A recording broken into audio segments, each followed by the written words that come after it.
a dilemma perhaps that I've been facing for the last 25 years, ever since I joined the sector at SiteSaver. So what I'm going to be sharing is basically based on my own experiences and that of my team, and also what I've observed and read. So coming to program management in a nutshell, what I understand is that program management is the process of coordinating and managing a group of related projects to achieve a common organizational goal. And it differs from project management, because projects are basically individual projects, whereas program managers are those who see multiple related projects. So it's very different from project management. So when you look at programs, broadly, when you look at the broader sector in the NGO parlance, when I use the word program, you can use program for the word sector, like the health sector, education sector, environment, peace. These are all broad sectors within the not-for-profit or social development space. And within each of these, even at the subsector level, you can refer to issues as programs. So, for example, within health, eye health can be a program. If you're running a large eye health program in a country or globally, it's an eye health program, a disability program, HIV/AIDS program, maternal and child health. And similarly, in education, it can be primary education. So subsector within health. And within eye health, we can further categorize programs as per disease, the strategy or approach, and across various geographies. For example, if you're running a cataract program across India, as a disease, you can call it a cataract program, a refractive error program, retinopathy of prematurity program.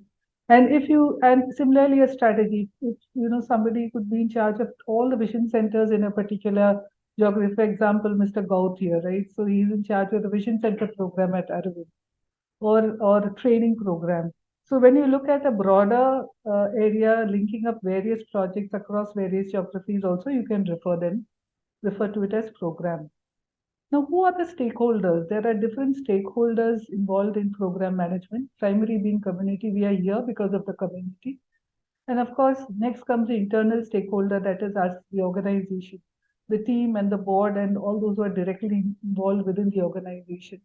External stakeholders can be your partners, you can be your program partners, your donor partners, the research bodies you work with, your alliances, and other stakeholders. I would also include government here. And now I just thought I'll take an example to explain what my understanding of program management and the dilemmas are. Now, one of our strategic priorities, this is a personal priority that I have worked with for several years. Now, when you look at a cataract program across the country, working with, say, 50 eye hospitals in 15 states of India, some of them do very well when it comes to visual outcomes. Some are not, some are on the path of improvement and progress. So, in a nutshell, you see that the visual outcomes you get after cataract surgery among people over 50 years of age is now currently suboptimal, right?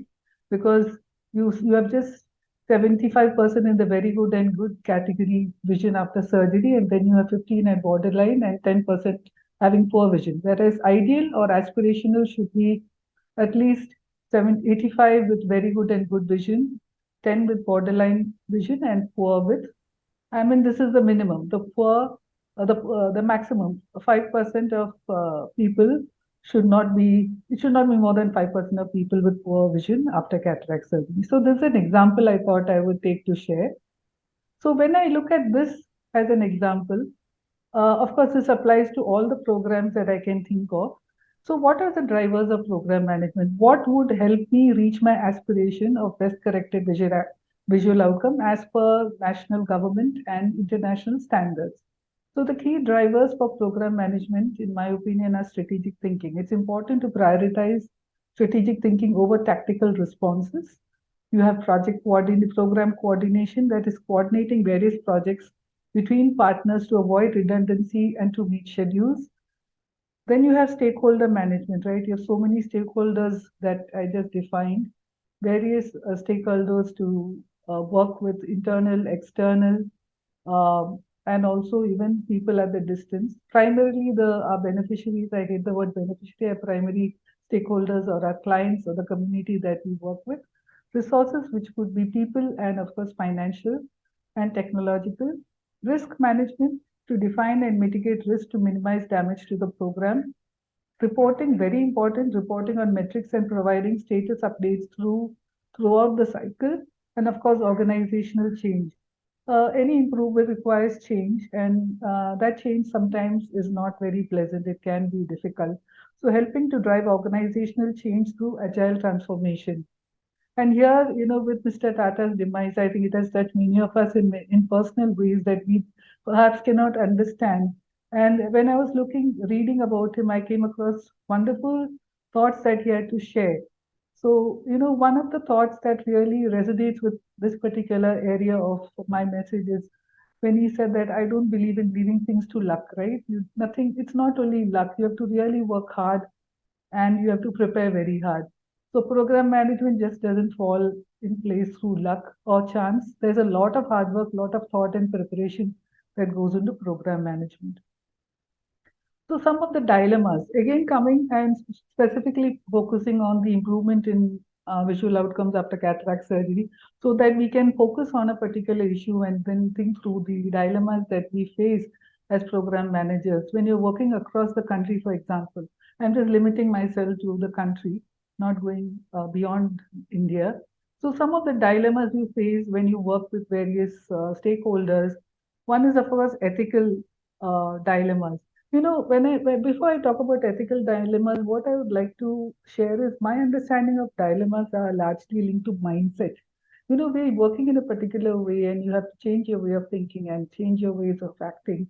It requires a huge change, accepting and changing. So mindset is a major issue. Then of course numbers, your performance indicators or your targets or numerical outputs will be impacted. And of course, it involves time, people to come on board and accept the change. And of course, all of this also involves money. So, in my opinion, these are the major factors that lead to dilemmas. So, within dilemmas, some of the experiences I've had is ethical challenges, conflict of interest, ethics, basic ethics, for example, using the same needle for giving blocks to patients, right? It is so dangerous and it can lead to infections, I need not say. So these are some of the challenges, when you receive response like, oh, it's quicker, it is cheaper, it is faster, and nothing's gone wrong so far. So what is the problem? So that's one example of ethical challenge. Conflict of interest is sometimes, there could be a board member running an optical business that may not be supplying the best possible products. There you come across a conflict of interest issue. The other is I've come across scenarios where eye doctors prescribe vitamins for post-operative recovery, and it's not really required. People can't afford. And I've come across a situation where people were scared to go back for follow-up. They told me if I go back for follow-up, I'll be given a prescription that will cost me another 600 rupees. I can't afford that. That's why when I asked them, why didn't you go for follow-up, they said, first of all, it's the transport cost, and then I have to buy vitamins. So these are things that we come across, and then when you get a response that no, vitamins are good for the patient, definitely vitamins are good, but is prescription correct? Right? So these are some of the conflict of interest that we come across. Second is evidence. Simple lack of data to take the right decision and to give the right advice. For example, do you change gloves after every surgery? Right? You come across various responses for that. Some strongly advocate for that and some don't. Stakeholder expectations, primarily the patient, are we meeting their expectations? Are we giving the right sort of care?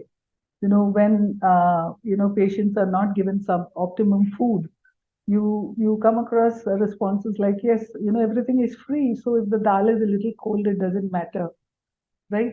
Whereas for us, when you talk about excellence, the dal has to have some level of temperature for the patient to be enjoying it after surgery. Another example of stakeholder, expectations is when it comes to number of surgeries in an operation theater. We know that the good practice says you shouldn't do more than 25 to 30 in a theater operating room per day. But you have visiting surgeons who want to do large numbers because one, it adds to their profile, and it also gives them, if it's an incentive based way of working, the incentive is also hit, right? So managing that and keeping them happy, and this I'm talking about in very remote areas where it's so difficult to attract skilled human resources. The human resource is highly skilled, but again, there's compromise in terms of number of surgeries being done. Then, of course, other types of challenges like managing people and the money. There is dilemma there. And of course, communication. Communication is very important. It's important to engage all cadres of personnel in developing SOP protocols and getting them to, the driving the change in mindset is very, very challenging. An OT nurse can turn around and ask, why should I scrub for 5 minutes? No, it's too long. No, I just cannot scrub for too long and we are wasting time, right? To explain that and to get the ownership, right? And why you can't do more than 25 surgeries in a theater. And of course, there's pressure to compromise. Sometimes, at the end of the financial year, a long-standing donor with whom you have a very good rapport has got some more funds to dispense, and they sort of convince you to utilize the balance of the funds to double the number of surgeries in the last month. And there obviously there's going to be compromise of quality. There's going to be shortcuts in the protocols. So how do you sort of handle all of that? So these are some of the dilemmas that we faced. And of course, again, it comes to Ratan Tata's quote that I came across that none can destroy ourselves but our own, ourselves. For example, what destroys the iron is its own rust. So what destroys us or what incapacitates us is our own mindsets. So some of the skills that are required to handle these dilemmas are, one is of course understanding that change is not easy, programs are complex. What works in South India may not work in North India or East India, likewise the reverse also. So understanding things are complex and we really need to have a considered strategy and involve everybody to drive the change and to run the program. That's important. Leadership and commitment is important. It's very, very important to engage everyone. Sometimes the change is not easy, but you need to be gentle, get firm. That's important. Cross-functional communication, right from the board to the operation theatre staff, doctors, finance, donors, etc. Success metrics must be very, very clearly defined. For example, what are we gearing to do? Is it, what are the visual outcomes that we are planning? And for that outcome, what are the protocols that we have to have in place?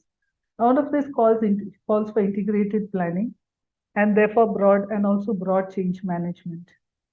Managing stakeholder expectations, it's not easy. It's one of the most challenging things to do. And this is what, in my opinion, takes a lot of time. A lot of time goes into convincing. And it's not that once you start a new process, things are always accepted. There's still a lot of resistance, and the resistance continues, but we have to keep going. And resource management is also key. But ultimately, persistence and resilience are, I think, very, very key to what we do, right? Without persistence and the spine to stick on and persevere and pursue what we think is right, it's very important. But most important here, in my opinion, is managing stakeholder expectations. Like we can walk fast if we walk alone, but if we really want to make a huge difference, we have to walk together and drive the change together. So in a nutshell, program is a unique and transient strategic endeavor undertaken to achieve a beneficial change. And after incorporating a group of related projects and business as usual activities. And of course, leadership is not just being in charge, but you have to take care of your people because they are the most important. I think your team is the most important while driving change because if the team is fine, the team is competent and they understand and they have the right empathy, the resources and the skills can be the resources will come and the skills can be built. Two other learnings more from the philosophical side is that, ups and downs are very important. Dilemmas will be there. And, but we have to keep going because a straight line, even in ECG, means we are not alive as per Ratan Tata.